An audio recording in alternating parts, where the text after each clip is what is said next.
Hi guys, my name is Rhiannon and I'm an actor at Boxed Clever Theatre. So I've had the pleasure of working with Boxed Clever Theatre for the past 3 years now in some of their touring productions across the UK, such as Romeo and Juliet and Macbeth, and some of their workshops to various schools across the country. So today I'm going to be looking at a poem called Poppies by Jane Weir.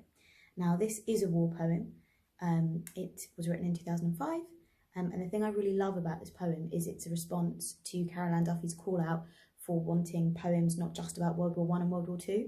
So it feels really modern, it feels really contemporary because it's actually a reflection, we think, on a soldier in the Afghanistan war.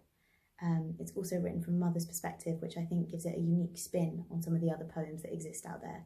So let's take a look at Poppies. 3 days before Armistice Sunday, and poppies have already been placed on individual war graves. Before you left, I pinned one to your lapel. Crimpled petals, spasms of paper red disrupting a blockade of yellow bias binding around your blazer. Sellotape bandaged around my hand.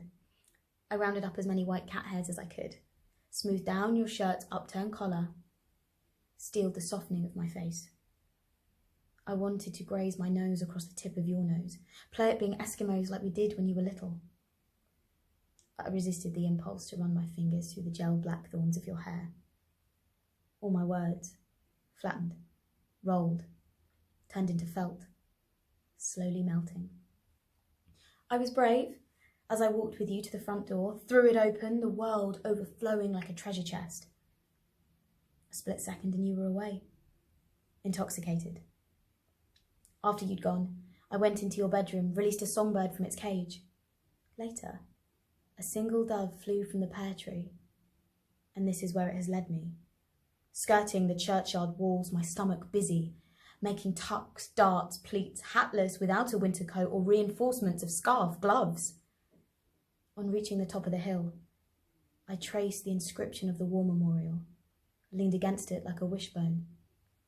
The dove pulled freely against the sky, an ornamental stitch. I listened, hoping to hear your playground voice catching on the wind.